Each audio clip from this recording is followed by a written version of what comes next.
Magandang araw mga utol, welcome back dito sa Utol Loft. Ngayong araw magbibigay na tayo ng antibiotic sa mga breeder na pinurgan natin na nakaraan.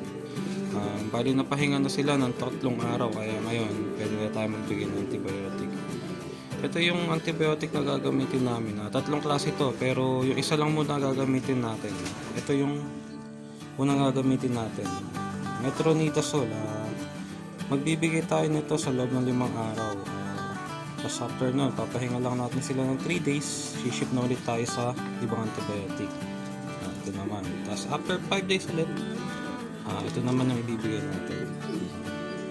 Ang pagbigay namin ng metronidazole sa mga ibon, isang takip sa 1 litro. Bali 3 litro to. 3 takip ang lalagay natin. Tara, lagyan na natin.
Ayan mga utol, nakapaghalo na tayo ng iinumin ng mga ibon natin.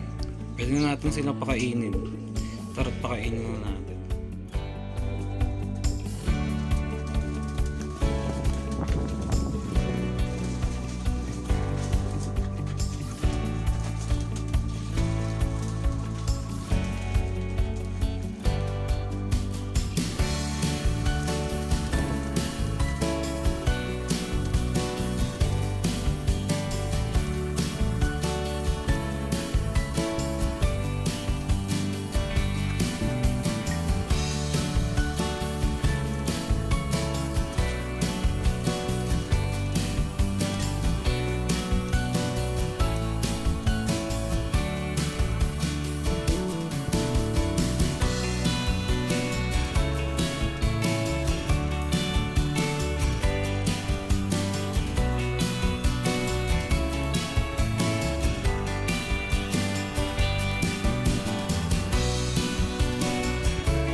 kumakain at nakapagpainom na tayo sa mga stock bird natin. Nagbibigay kami ng antibiotic, bacterial flushing sa mga breeder na gagamitin namin sa nalalapit na breeding ng NDR. Bali, parte yun ng conditioning ng mga ibon namin para nang sa ganun ma-prevent natin yung mga bacteria na pwedeng magdulot ng iba't ibang sakit sa mga ibon natin. Doon naman tayo sa mga breeder natin na nakasalang. Update ko kayo sa mga inakay nila. Dito na nga tayo mga utol sa breederan natin. Nakapagpakain na ako, tubig na lang yung wala. Ihanda natin yung tubig nila. Tara. Ayun na nga mga utol, magagayak na tayo ng tubig ng mga breeder natin. Ibibigay natin ngayon yung glucose. Yung glucose na ibibigay natin, natural lang. Maghahalo lang tayo nito, sukal na pula, saka itong asin, iodized salt. Ang pagbigay namin dyan, sa 1 litro, 1 kutsara ng asukal na pula. Pero dahil 1.5 liter itong tubig natin, gagawin natin na 1 kalahating kutsara. Dito naman sa asin, konti lang. Hindi naman kailangan na sobrang dami. Tapos nga pala, naghahalo din kami ng probiotic pagka nagbibigay kami ng glucose. Kaya nga nung sinabi ko, 4 times sabi ko nagbibigay ng probiotic tuwing Lunes, Miyerkules, Biyernes at Sabado. Tara, pagkaluin na natin.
na nga mga utol, nakapagpakain na ako, nakapagpainom na rin ako sa mga breeder natin.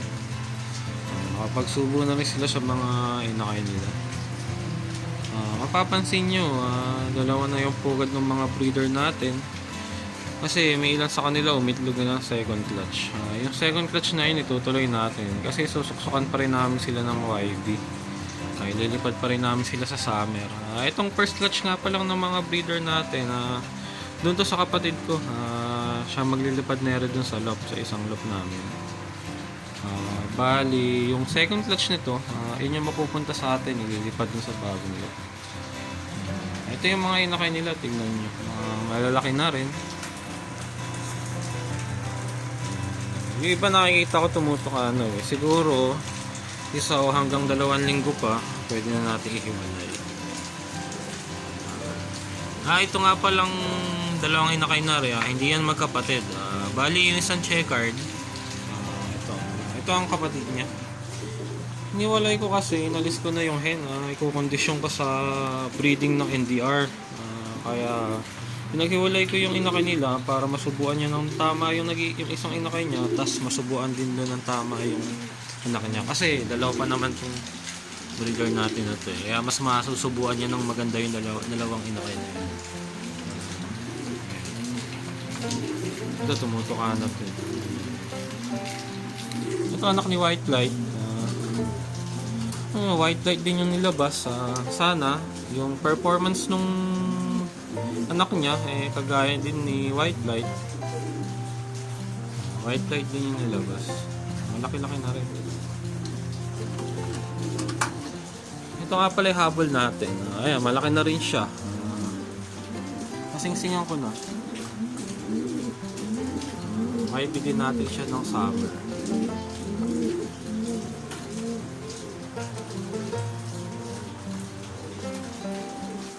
Yan yung isa.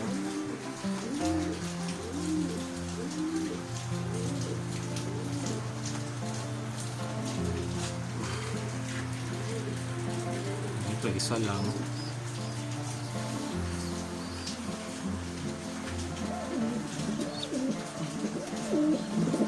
Halos pare-parehas lang sila ng laki, kaya halos sabay-sabay ang pagka inawat na natin.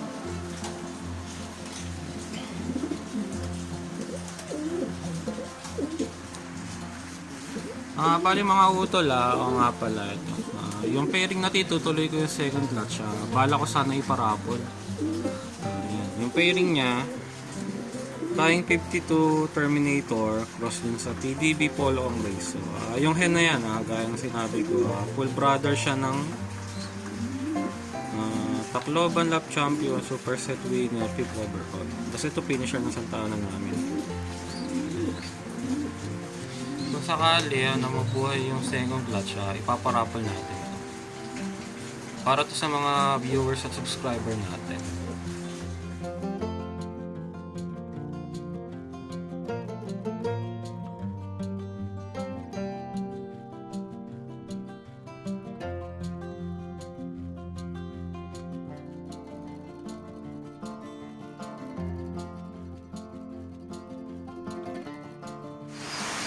Ngayon na mga utol, bali tapos na tayo sa araw na to. Nakapagpakain na ako sa mga breeder. Nagawa na natin lahat na kailangan natin gawin. Ang lakas ng ulan. Sana naman wag magkasakit yung mga breeder natin, lalo na yung mga inakay. Kasi pagka ganyan ng panahon mas malakas yung sakit na dumadapo sa mga ibon. Yun lang mga utol, maraming salamat sa panunood. Kita-kita ulit tayo sa mga susunod pang video. Maraming salamat sa inyo.